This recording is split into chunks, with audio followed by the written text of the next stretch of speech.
जी। लेकिन SP Sharma sir, एक formula अर्थशास्त्रियों का होता है जिसमें कहा जाता है कि अगर जीडीपी 1% आपकी गिरती है तो बेरोजगारी दर आपकी 2% बढ़ जाती है। और इकोनॉमिक सर्वे कह रहा है सर यहाँ तो -7.7% में है। एक बड़ी चुनौती वित्त मंत्री के सामने, और क्या कुछ विकल्प आपको नजर आते हैं? देखिए, आपने बिल्कुल सही कहा, क्योंकि जो ग्रोथ है वो रोजगार से जुड़ी हुई है। और ग्रोथ को हमने देखा है कि लगभग 24% की डिसलिरेशन हुई क्वार्टर वन में, उसके बाद -7.5% का डिसलिरेशन हुआ। लेकिन हमें साथ में ये भी देखा है कि एक बहुत जल्द रिकवरी हुई, जो कि एक्सपेक्टेड नहीं थी। जो स्पीड ऑफ रिकवरी थी वो बहुत तेज थी। उसके बाद हमने जल्द ही अभी के जो रीसेंट आंकड़े हैं, अगर हम उसमें देखें तो जीएसटी कलेक्शंस को देखें या फिर हम जो पैसेंजर व्हीकल ग्रोथ को देखें, तो वो वापस अपने स्तर पे आ गए हैं, जो कि 1 साल पहले थे, प्री पैंडेमिक लेवल पे आ गए हैं।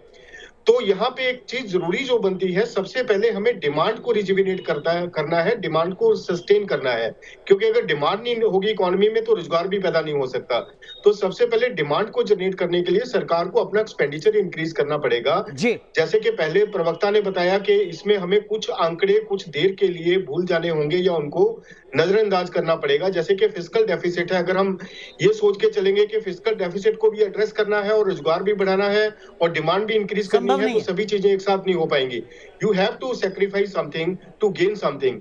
तो आपको सबसे पहले एक्सपेंडिचर इंक्रीज करके, जब एक्सपेंडिचर, सरकार का एक्सपेंडिचर इंक्रीज होगा, डिमांड बढ़ेगी, तो प्राइवेट सेक्टर में एक्सपेंशन होगी, कैपेक्स होगा, तो रोजगार के संसाधन पैदा होंगे। फैक्ट्रीज डिमांड करेंगी कि उनके पास और ज्यादा से ज्यादा लोग ज्वाइन करें। जो डिप्लॉयमेंट ऑफ वर्क फोर्स है वो बढ़ेगा। एक वर्चुअस साइकिल बनेगा, जिससे जब रोजगार बढ़ेगा तो डिमांड और बढ़ेगी। तो हमें एक स्टार्ट करने की जरूरत है, इकोनॉमी को किक स्टार्ट करने की जरूरत है। जी शर्मा सर, कि इकोनॉमी ने किया है, जो कि एक उस पेंडेमिक के स्तर से किया है, वो एक लो बेस से किया है, लेकिन इसको सस्टेन करने के लिए हमें बहुत सारी रिफॉर्म्स की जरूरत है। बिल्कुल, बहुत सारे सुधार की जरूरत है। डिमांड रिजुविनेशन से शुरू होंगी। जी, मांग बढ़ना बहुत जरूरी है। मांग बढ़ेगी तभी पैसा बाजार में दिखना शुरू होगा, तभी अर्थव्यवस्था पटरी पर आएगी।